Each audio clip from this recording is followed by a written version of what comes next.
Greetings everyone, and welcome to the Provident Vox. I am Baroness Araignee. And I'm Baron Araignee. In this first episode, we will be discussing necromancy. That's right, the big black bad of the occult world. What is it? What makes it so powerful? As well as some bits and pieces of this absolutely magnificently powerful practice.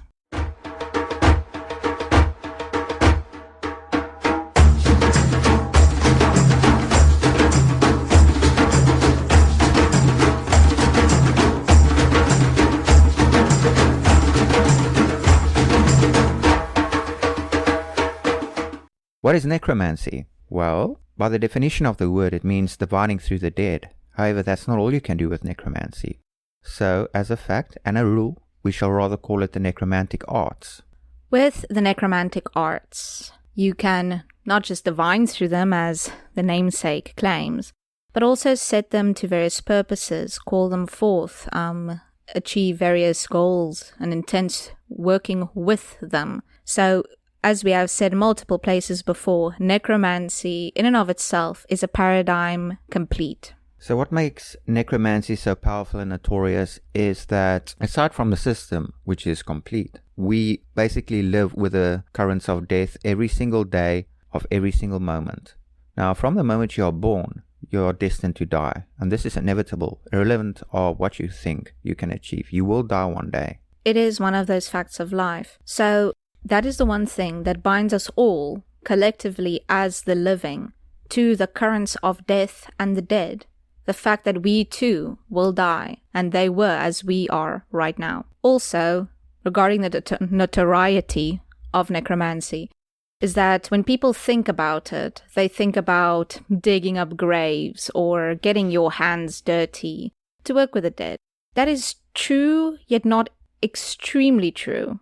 Yes, in some instances you will require certain, how can we say, witnesses or rivets, etc. and so forth in order to achieve a goal in necromancy. However, you must remember, and you must keep this in mind, that the spirits of the dead are everywhere. Every single place where you walk, there's a great chance that someone has already died there. So thusly it carries the essence of death itself and will attract the dead. So yes, necromancy is a dark practice, per se. It is a visceral practice. It is a practice which, as mentioned, you literally need to get your hands dirty to be able to practice this in its extent and degree. However, by itself, it does not call for desecration. No, not at all. Actually, that is a very, very, very big no-no with the practice of necromancy and life in general. You do not desecrate graves or anything as such. Now, the next topic we're going to discuss on the subject matter is, well, the dead and the various classes of the dead. We will divide it under the following categories: the good and bad spirits. However, we do not like referring to them as good or bad, and the powerful and the less powerful. Now, the good and bad spirits, we believe that is quite self-explanatory. You get spirits just as the living are, so they will be dead. So just as you have some spirits that will help you with exclusively things that falls in their nature, like, say this person was a doctor or a healer in life, so they will not necessarily want to, say, curse people or break down barriers. That's actually something that we can quickly speak about. Again, repeating, as they were living, so they shall be dead, which means that personal opinion comes into play, what they did for a living, their mentality, their mindset. Everything like that has to do with how they will be as a spirit. Yes, let's not forget about your ancestors as well, because they fall amongst the normal ranks of the dead. As they were living, so they will be dead. An example, if your great-great-uncle or great-great-grandfather was a piece of shit, he will also be a piece of shit while living. Same with your grandmother or cousins, etc. and so forth. So that doesn't mean that suddenly they're going to be ascended just because they're ancestral spirit or helpful in the least. There's some cases where we had to remove ancestral spirits which has attached themselves to the living host, and they were causing havoc in the lives of that person. Exactly. So some people's under the impression with ancestral spirits that now that they're dead, all of a sudden, they're so wise and powerful and they actually give a shit about you. You must remember, the good will be good and the cunts will be still cunts. And so it is with the rest of the dead as well. If someone was a useless alcoholic while alive, don't expect that one to make a good working spirit for you. It's just not going to happen. Likewise, if, say, we mentioned an example of a good spirit, let's say one of a bad one. Let's just say someone was a serial killer or a sadist while they were alive. Then you will employ them in accordance to their nature. Just as the living will have their, let's just say, the work that they are doing, a doctor or engineer, etc. and so forth. You must employ the spirit or seek the spirit out in accordance to whom and what they are, the principality and their power. Now, further on the classes of the dead, as we've discussed that you can only employ certain spirits for certain purposes, now you get the more powerful and the less powerful, the ascended and the lesser. The lesser spirits, we will say, are the garden variety ones. We like to refer to them as such. They are not particularly powerful, individually at least.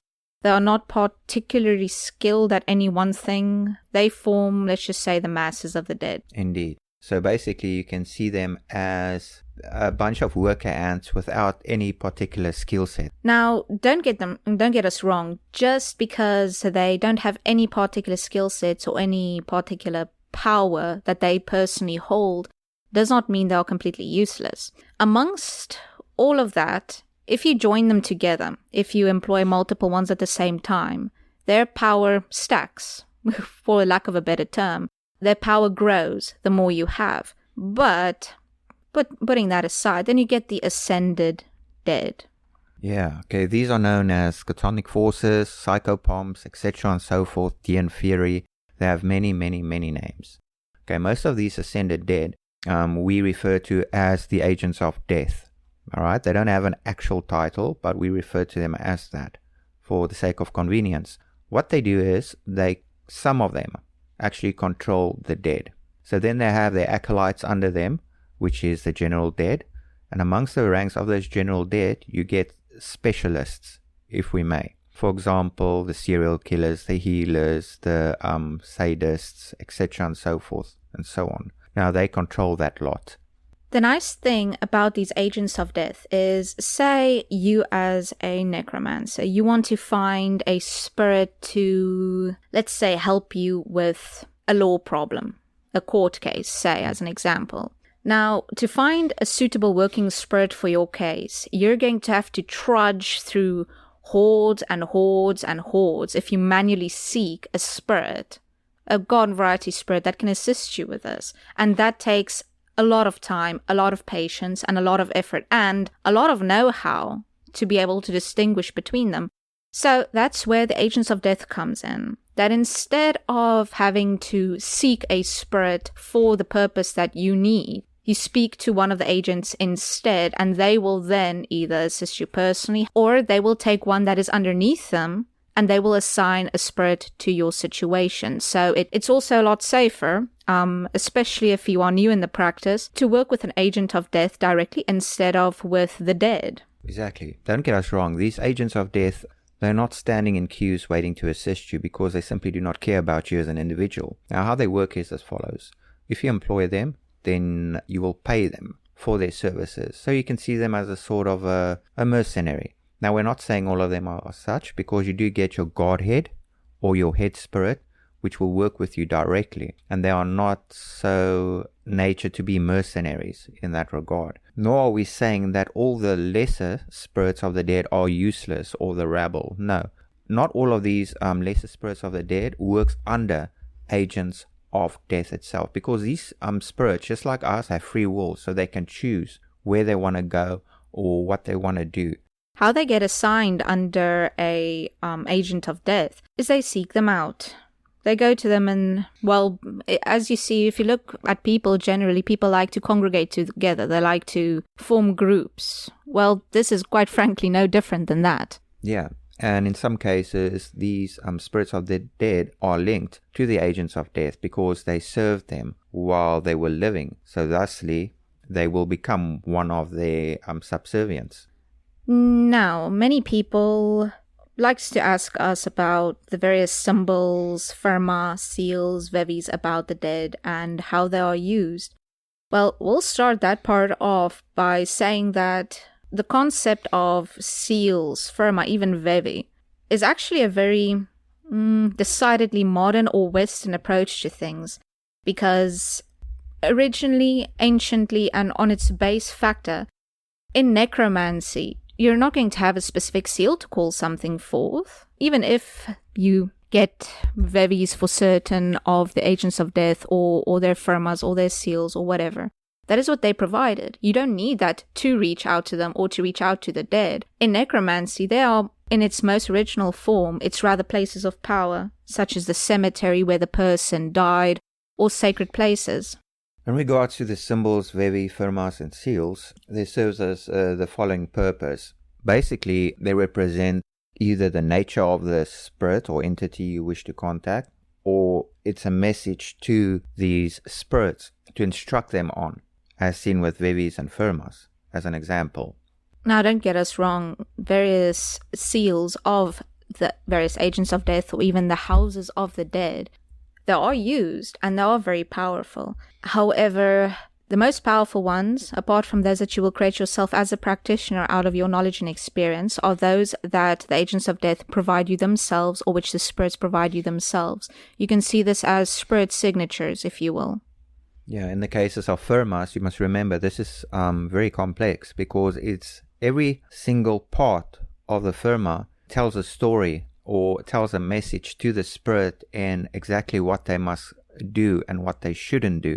So you need a lot of experience as a practitioner to use symbols and vevis and firmas and seals and to make it extremely powerful, because you need to understand the energies, the forces and vibrations at work. And so you don't create something which is in conflict with itself, which can inevitably turn upon you and destroy you as an individual. Exactly. So a lot of experience is required in essence and in truth. We can actually mention right now that even though you may be drawn to necromancy, know that it is an extremely powerful and an extremely, extremely dangerous paradigm to follow. It's not like other aspects of magic or other paradigms or paths of magic. Necromancy, when you dabble with it, when you fuck around, when you think it's a joke, you will get utterly destroyed because of it. Mark our words for that. The halls of the dead are littered with people who think that playing around with the dead is just a joke. Indeed, it's true. It's no joke. It is extremely dangerous, yet it's very much rewarding. This, what we are telling you on this podcast, is not everything on the subject of necromancy or the necromantic arts. You must remember, we cannot possibly talk about every single aspect in great detail, so we will only loosely describe certain things on the subject matter. Now, some of you are likely aware of the various religious beliefs that involves necromancy as an important cornerstone or important factor of the system itself, such as Palo Mayombe, Palo Monte, Quimbanda, Kendoki, and all of those. Even Santeria, but even though they won't openly admit it. Yeah, exactly. Now, the problem we have with religion, except that we have utter contempt for the religious system in the world, is that the dogma behind it is not necessarily truthful nor accurate, and it brings forth a lot of misconceptions and a lot of misinformation on the various subjects of the necromantic art. For example, in certain of these religious systems, you must, in essence, promise yourself, dedicate yourself, devote yourself onto these various forces that you are going to employ. But at the cost of that you will be subservient unto them for the rest of your existence after you die. Now, we found that people don't exactly have a very good concept or understanding of eternity. However, yeah, it's not a good thing to do such things. Yeah, they might do absolutely everything you request of them in record time while you are alive and while you are employing them. But when that tables are turned, when your body dies, you no longer belong to yourself.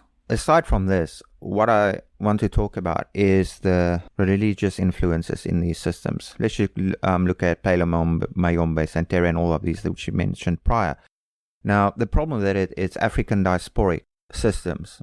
Now, why is this a problem? It's because those people who was taken as slaves, those tribal people in the past, they had very little knowledge on their own systems of magic itself, because they weren't shamans or priests or anything as such. those people who were taken as slaves. Then they got introduced in a Western society, in a Western culture. So a little bits and pieces of the African part of the system, which they knew, got mixed up with the Western tradition of religion and occult and so on and so forth. Now, within that itself grew a lot of misconceptions and a lot of misinformation. So in a system such as Palo, we can clearly see all the misinformation and misconceptions which arises with their understanding of especially the currents of energy and how it works, that all energy is not in conflict with one another. Yet in this system, they believe that there is a conflict standard between two energies. And we know as cultists that it depends on the type of energy you choose to work with, such as fire and air, which is complementary with one another. And that's one of the many examples we can use in the subject of misconceptions and misinformations in the religious systems. Actually, another one that we can use regarding religion and their misconceptions is you will see with these systems like Palo and Santeria and all of these, that they like to associate these various agents of death with saints, or they like to cross-reference it to other belief systems, which is not so. And some of you is probably going to get very pissed off by some of the things that we say, but, well, tough. We say it as it is, not what you want to hear. As an example, Siete Rayos from Palo Mayombe is allegedly Chango, according to these people. But we have personally spoken to him, and that is not the case. He claims, or he told us, that people think they are the same. So he responds if people believe in that system, if they call him under that name. However, that is not him. They are not the same.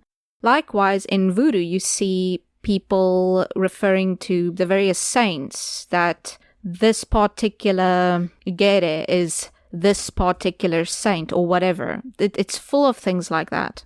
Yeah, and another important thing which we would like to mention in regards to this is these spirits are not bound to those particular belief systems. I mean, these spirits existed prior to those belief systems. So they revealed themselves unto specific people so that people can actually work with them. And now these systems of Palo, Kumbanda, Santeria, Kendoke, etc., they wish you to think that these spirits belong only unto their systems and that you have to be initiated through their system. But that is a load of bullshit, actually, because it's the spirits themselves, the Godhead and the head spirits, which does the initiation, not the people. That's simply ridiculous. So then you get people who charges you thousands of dollars to be initiated just to be able to so-called practice anything with these spirits, and that is bullshit. And in modernity, in these recent days at least, some people say no, it's cultural appropriation if you work with these spirits but you are not Mexican or African or whatever. That is also bullshit. Or do these people want to tell these spirits, these agents, these head spirits, that no, they are not allowed to work with anyone outside of that system because it is wrong by human perception? And we all know human perception is flawed in extent and degree. So these agents, they answer unto the currents of death and death itself, Rex Mortis. They don't answer unto the perceptions of people, which is fallible. So you can work with any spirit that you wish from any culture, from any pantheon, if you have the knowledge and skill to do so. You don't need anyone's permission. No, actually just your own permission and those that you seek to work with. Because just as you can work with any spirit that you want, it doesn't necessarily mean that they want to work with you. But not because of cultural or race or gender or whatever reasons. They might just not relate to you. They might not even like you. Many reasons why they might not want to work with you, but many reasons why they might want to work with you. In our personal system of necromancy, what we have done is we have taken all the aspects of all the necromantic systems in the world, that which actually does work and that which is valuable and effective, and we have spliced that into one system of magic, and which we have introduced a little bit in the Gospel of the Ghouls Volume 1 and 2. So that is our system of magic. We take what works and discard the rest, because simply we don't have time for bullshit. Since all of these agents and all of these spirits answer only to death itself as a fact, what says that you cannot, say, work with Hecate and Timblatera at the same time? Of course you can, because they are of the same energies, they are of the same principles and powers, they are of the same current. Where there might be some conflict involved is if their natures are different. For example, if one has a martial nature and another has a nature of let's just say Jupiter as an example, and let's just say there has to be a conflict between the two, then you cannot work with them together. As long as those two principalities and powers coincide, with one another, then you can. There's no law aside from that which tells you cannot. The only thing that you must keep in mind with necromancy is, although you can mix the different paradigms of necromancy itself with each other, say Greek with African and so on and so forth, you cannot mix necromancy with any other paradigm. Yeah, keep necromancy by itself and don't mix it, because that will just be disastrous for you as an individual practitioner. It will be absolutely terrible. If you want to practice infernal magic or celestial magic or whatever, practice that separately and not in conjunction with necromancy. This is a warning, and please take it seriously. Yeah, and always consult with those head spirits, the agents of death, if they are willing to work with another one of their own kind. You don't just simply expect them to work together. You must speak to these spirits individually and find out what is their likes and dislikes as well in that regard. And then if they give you consent, and you speak to the other one as well, and then you put them together. That is also one of the actually nice things about necromancy is, let's just say, you don't just bark an order out and say, okay, this is what I'm going to give in payment, and there they go. No. Necromancy is a bit different, especially if you want to build lasting, strong relationships with those that you work with. You speak to them like you would speak to a friend, a teacher, or whatever. You consult with them. What do you like? What don't you like? I want to achieve this particular goal. Do you have any input on this? The relationships, what you have with those that you work with, most times will determine the difference between success or failure or achieving your results faster. It is a very intimate thing. You cannot keep them at an arm's length from you just because of what they are, the dead. You cannot do that with necromancy. They have to be integrated in your life, in your practices, that they become a part of your daily life. And another important subject is your godhead or your head spirit. You'll need to find out which one that is. You cannot just simply assume, okay, I like this one's character, now that's my godhead or my head spirit. No, it simply doesn't work like that. There's a process of elimination which you have to go through to discover which is your godhead or your head spirit. And once you've discovered this is the one that's going to initiate you and teach you everything on the subject matter. And also through this one, you can work with others underneath them or with them, but it's very important to have your godhead, your head spirit, because this is the one that's going to keep an eye on you, apart from just teaching you. Yeah, and this spirit will also introduce you to others, like Baronessa said, in which will be complementary to you to work with. And perhaps if you want to create a path working for yourself, this is your head spirit's job to create a path working for you to spiritually ascend and grow yourself spiritually. So it's always important to know who your head spirit is. Also, this is actually also a good thing to mention, is that sometimes you have more than one head spirit. Yeah, we've seen cases of that. It does happen, by the way. So there's no rule of thumb when it comes to that. It's not such a common occurrence that you have more than one, but it does happen, by the way. But these spirits, which is, let's just say you have more than one, they'll never be contrary to your own nature. They'll always complement your own nature. Let's just say if you're a Taurus, for an example, and then obviously your head spirit will be of that nature and that current and that energy that would be related to them. And likewise, some people think, for example, that if you are a female, then your head spirit should be a male and vice versa. That is also not necessarily the case. It's all to do with your energy as a person. Yes, your head spirit is going to be what it is, whether it's male, female, bisexual, transvestite, it doesn't matter. It's going to be what it is. So yeah, that is about head spirits. Very important. Necromancy. We are actually quite known for necromancy in particular, even though it is not the only system that we practice personally. But why? Why have we become known for this? Because of our books, or so far at least, to date, it's the Gospel of the Ghouls Volume 1 and the Black Door. However, the Gospel of the Ghouls Volume 2, at the time of us speaking this, it is about to be released. So there's that. Yeah, I mean, we're so well known for those books simply because there wasn't any good books on necromancy prior to that which we have written.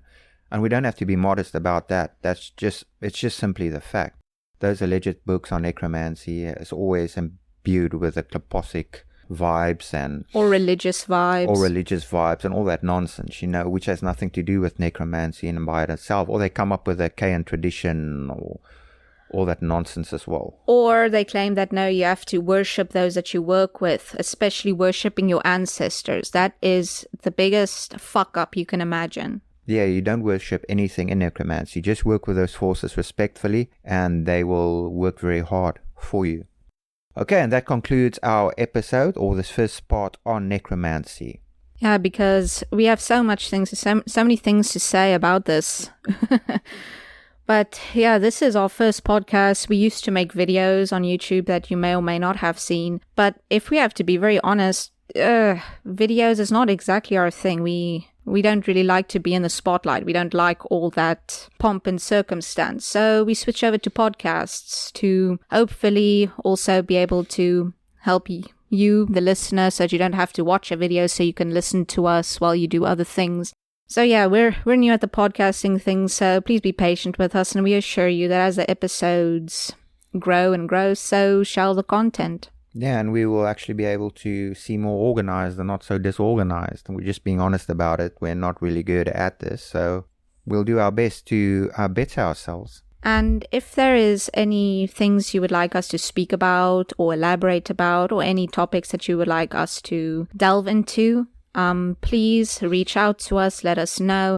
And if you like our material, if you like us, if you like our topics, our podcast, please like and subscribe, share the word around, because, those damn algorithms. Am I right? Yeah, definitely. Like we said, this is something which is new for us, so we would very much appreciate your support, and don't be scared or anxious to give a shout out to us if you want us to speak about any specific topic, even specific topics on necromancy, on magic, or whatever we speak about on that day. So yeah, thank you for listening, and we do hope that you will tune in again every Wednesday. A new episode will be uploaded. So there you have it. Thank you for listening. As above, so below. As within, so without.